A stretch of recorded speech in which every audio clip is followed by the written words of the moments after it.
मैं Aftab Malik, federal IAS information. आज हम कॉन्स्टिट्यूशन से रिलेटेड कुछ क्वेश्चन की प्रैक्टिस करेंगे। पहला क्वेश्चन है, पूछते हैं who is the father of Indian constitution. तो जो हमारा कॉन्स्टिट्यूशन है उसके फादर या उनका जनक डॉक्टर बी आर अम्बेडकर को माना जाता है और कहा जाता है, क्योंकि उन्होंने ही जो ड्राफ्टिंग कमेटी थी उसकी अध्यक्षता की थी। क्वेश्चन पूछते हैं,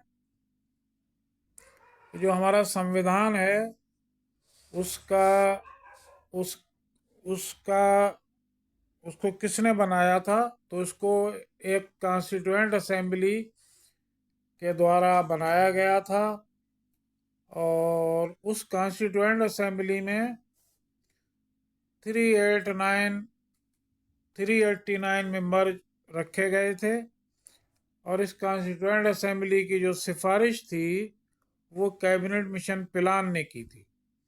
cabinet mission plan British PM Attlee की तरफ से भेजा गया था 1946 और ये 3 सदस्यीय कमीशन था जिसके जो चेयरपर्सन थे वो पैथिक लॉरेंस थे और इसके जो मेंबर थे वो ए.बी. अलेक्जेंडर स्टेफर्ड क्रिप्स थे।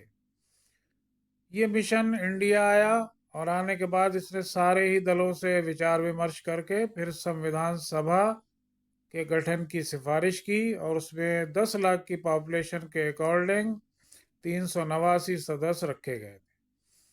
इस संविधान सभा के जब जुलाई 1946 में इलेक्शन हुए तो उसमें कांग्रेस और उसके एलाइड को 212 स्थान मिले थे और मुस्लिम लीग और उसके जो एलाइड थे उनको 78 स्थान मिले थे। लिहाजा अपनी इस विफलता को देखते हुए मुस्लिम लीग ने इसका बाईकॉट करने की का अनाउंस किया और 16 अगस्त 1946 को उसने डायरेक्ट एक्शन डे मनाया था और भारत में, बंगाल में, पंजाब में भीषण दंगे हुए।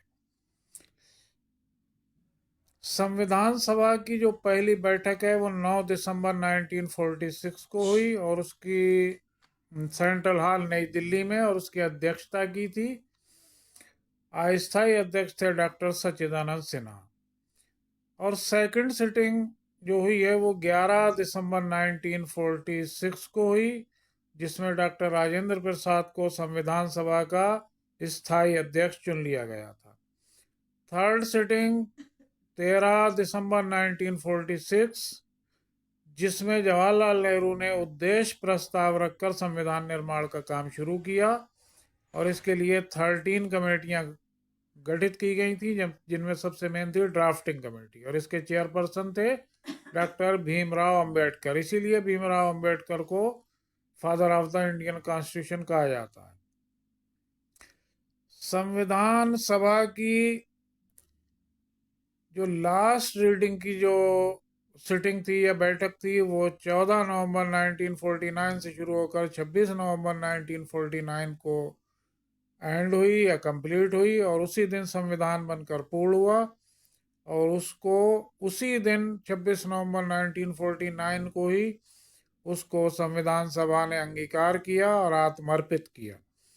और तीन तरह के प्रोविजन, इलेक्शन, सिटीजनशिप और अंतरिम संसद, इंटरिम पार्लियामेंट से रिलेटेड उसी दिन लागू कर दिए गए। बाकी संविधान को रोककर 26 जनवरी 1950 को उसको लागू कर दिया गया पूर्ण रूप से और उसको रिपब्लिक डे घोषित कर दिया गया। जो संविधान सभा थी उसी को संसद के या लोकसभा के रूप में मान्यता दे दी गई और जो संविधान सभा के स्थायी अध्यक्ष थे डॉक्टर राजेंद्र प्रसाद, उन्हीं को राष्ट्रपति के रूप में मान्यता दे दी गई अगले आम चुनाव के लिए। और जब फिर इंडिया के पहले आम चुनाव 1951 से शुरू होकर 1952 में कंप्लीट हुए तब विधिवत संसद और विधिवत राष्ट्रपति डॉक्टर राजेंद्र प्रसाद ही चुन लिए गए। अब क्या दबाना लाल इसे